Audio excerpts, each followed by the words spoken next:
Hello SGD, Sacred Geometry Decoded. This will be part 3 of this series, which is a sub-series of another collection of uploads I've been putting together. But it's been looking at the Omphalos and navel stones and centers of the world. So I have a concept, for instance, previous episodes looked at the navels of the world, such as financial, political, meteorological, the center of time, and GPS, London, but also how that connects to New York, and how this alignment arose from the Great Pyramid alignments. Now, this is the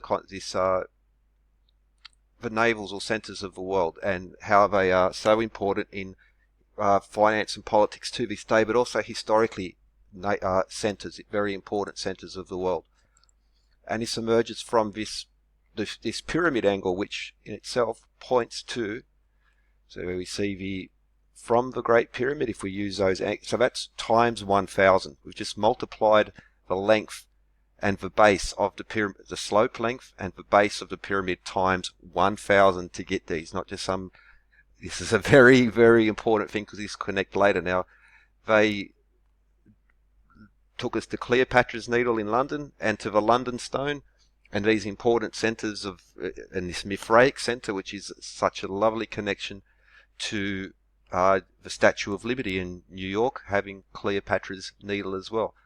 I ended with an alignment from the Omphalos in Athens, which goes through the Temple of Delphi, the Delphi Temple of Apollo, where the famous oracle was, and to the Umbilicus Urbis, the navel stone of Rome. It's just so happy. So at Delphi, it doesn't pass right over the top. It's about 300 meters from there, which over that distance is an extraordinary thing. But the angle of offset, so the margin of error, which in these things, the margin of error always contains information. Sorry, it's taking a little while to load there. But that is 0.18 degrees, which is 10.8 seconds of the compass, or 10.8 minutes of the compass, or 648 seconds of the compass. Now, if you are familiar with Eratosthenes, the shadow which he cast 7.2 degrees, or 25,920 seconds of the compass, this is 648 seconds of the compass, precessional numbers.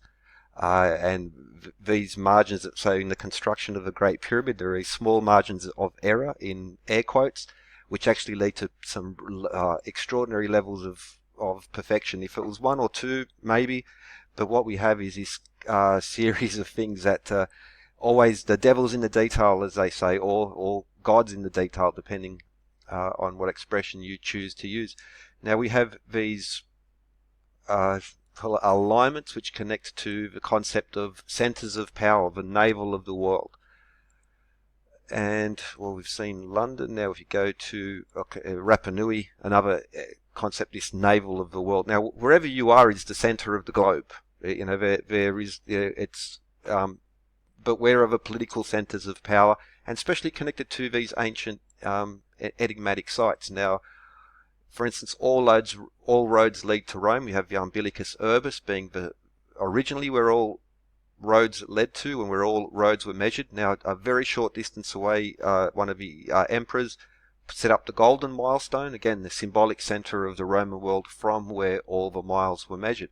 And this is a theme. So, for instance, here in Sydney, Governor Lachlan Macquarie, even as a biography say, a conscientious Freemason, someone who's very, very interested in the craft, the measures he introduced, the alignments, the offset of angles, extraordinary level of information contained therein. But that goes to, so back to the Temple of Apollo at Delphi, the center of the world, the double-headed eagles mentioned earlier episodes, and then the Omphalos Stone being where the cosmic creation point. Now, this would also refer to a recent series I did on Borobudur and other temples, where again the lingam as well, or the center, being so important, including water rituals, because almost always be a well associated with these.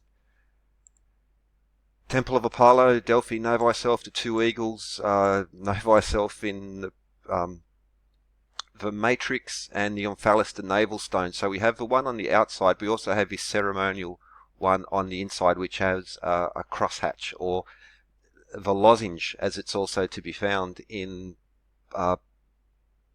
places in Ireland. It's that famous Newgrange, for instance, well, and many other sites as well. What we find is this crosshatch pattern. It is the double helix is a phi-based ratio. This is not a phi-based ratio. Yeah, okay. Golden milestone. Of course, the acanthus connections. This is a very important. This links so much else. This is the elephant in the room. The Naxian Sphinx and the Lotus. So you have this Greek column, this proto-Ionic, but still with a very strong Egyptian connection, also with the Sphinx, which is almost more of a Griffonic in a way, but not quite, because of the wings. But that leads us to, well, again, the Omphalos. Now we had the Temple of Apollo itself, Doric columns, the Naxian Sphinx, which has this proto-Ionic column, and this the Dancers of Delphi, or the Acanthus column, which has this proto-Corinthian column. Typical Mason's board, very important feature. So it could be going for a while. Systems of measurement as well, but we have the Doric, the Ionic, and the Corinthian column. Now this particular diagram, well, that's Acanthus-based columns. If you look up Corinthian, these very Greco-Roman. So connections there. Now which sort of come back to Athens, where we see Parthenon on the Acropolis, and where this Omphalos was found at the northern gates of the old city, where the ceramic quarter was. All roads lead to Rome, etc. Now the Omphalos, or the Umbilicus, being so important to sacred architecture, as is described in Vitruvius, which was the basis for this description of his famous Vitruvian man. Man is the measure of all things, a common theme with temple constructions. Now the Vitruvian man also has beautiful series of connections back to, especially exemplified by the more modern esoteric occult as in hidden knowledge. And this is what this is, part of a tradition of hidden knowledge, because at times it's dangerous. Hypatia was killed by the mob. Giordano Bruno was burned on the stake. But this brings us to this very important stone, another stone, the Salamis Stone, which is an ancient conversion tool which includes Doric and Ionic, and also this allegedly modern English foot is built into this. But what's more, so the stone itself is partially broken. However, we can find the rest, because the umbilicus, the center point, is measured in there. Now, this is Vitruvian man based on Vitruvius. Vitruvius also described the perfect proportions of Doric, Ionic, and Corinthian columns in there in his works, 10 Books of Architecture. So we see the umbilicus being the center, the axis of symmetry, which again is so important as being described in these ancient texts when it comes to architecture. This will connect to Vashta, Shastru, and others, for instance, ancient Indian architecture, but the umbilicus. Now, why is that also important? Well, we have a lovely series, but it's that's a 2-to-3 ratio. That's the Vesica Pisces. Bang, sacred geometry right there. But it's also the square root of 3 Egyptian raw cubits, and the square root of 3 is also embedded into the Vesica as well. Perfect geometry and extraordinary connections there. Egyptian raw cubits, which are the basic unit of measure for all the grand pyramids, and these connections to so-called modern English, but also ancient units such as Doric and Ionic. And the Samian foot is also in there, as in the island of Samos, Pythagoras of Samos.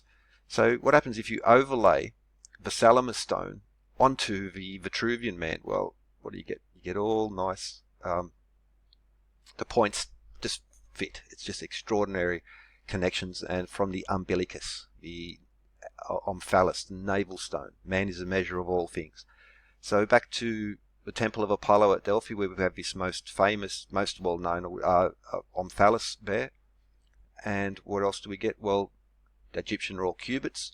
So now we go to the Vinca and Varna cultures, which were in Bulgaria and Serbia, as is now. And Omphalos, we have two there. Actually, a few more, but this is the best picture I could find. This one is on display at the Sofia Museum, and this was a recent find in the Vinca. Now, how does that connect?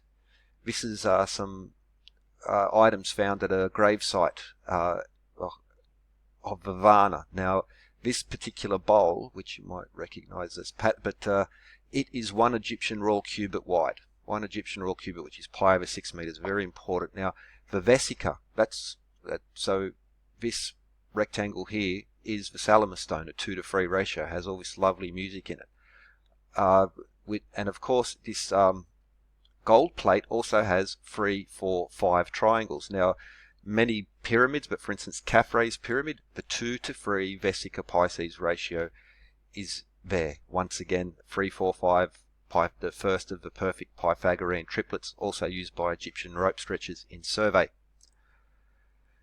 What else is in this gold plate? Well, we have the angles of the Great Pyramid, 7 to 11 pi proportions are embedded in there, and of course the Great Pyramid built on Egyptian royal cubits, which will all link up. So you can just invert that also in there, and that's what we have one of our starting points, the pyramid to Pharos and to Port Said. Cubits, 2:3 ratio as in the Salamis Stone, and the Great Pyramid proportions once again. So Vinca, or the Omphalos there at Delphi, and we're doing a big loop. We're going to come back to some very important stuff. So global centers of power, Heliopolis in Egypt. Okay, so that's where these obelisks were originally set. Then they'll move to Alexandria here in Pharos, and then they'll move to London and New York, current global centers of finance and politics, capitals of the world. Formerly, Rome was the capital of the world, and that is one of the best places. If you want to see some obelisks from Heliopolis, that's where you want to go, because there's only one left there. There's also a stub of one, but there's one standing obelisk in Heliopolis left over. World capitals, some Omphalos now. Where is another? So after the fall of Rome, the Western Empire collapsed, and then the Eastern Empire became the Byzantine Empire, which was centered in Constantinople, current day Istanbul. If you want to see an Egyptian obelisk, go to Istanbul. The Hagia Sophia, one of these masterpieces of sacred geometry and just architecture in general. And what do we have? An Omphalos stone, or a Navel stone, beneath the center. Now, the navel of the world, capitals of the world, Jerusalem. And this will be linked, so Rapa Nui, okay. So we have the Omphalos, navels of the world, Jerusalem, the center of the Judeo-Christian world, and we'll get to the Islamic world as well. But let's stick with the Judeo-Christian for the moment, because if we go back, we see a lot of these old maps. What do we have? Jerusalem at the center of the world. Jerusalem at the center of the world. And it's sort of, and it like it is, because again, this is a good map because it shows how Europe, Asia, and Africa do all meet at either Egypt and the Great Pyramids here at the top of Africa, but Jerusalem is, an interesting point where the center of the world. The Church of the Holy Sepulchre, one of the most important Christian sites in the world, and what do we have? We have an Omphalos, the center of the world. The Dome of the Rock, formerly where Solomon's temple was, and they had this column of smoke that connects to the Axis Mundi, or to the Yggdrasil as well, this column, which is a similar theme to the Navel or the Omphalos, but that's built on the foundation stone, and the foundation stone is at the very center of, and we'll get to that, because that is another center of the world, and that will lead to, the Omphalos, navel of the world, Egypt, but here we have another center of the world. And what do we have in there? A stone. And the alignments between Jerusalem and Mecca, so capitals, centres of the world. More to come. Have a good one.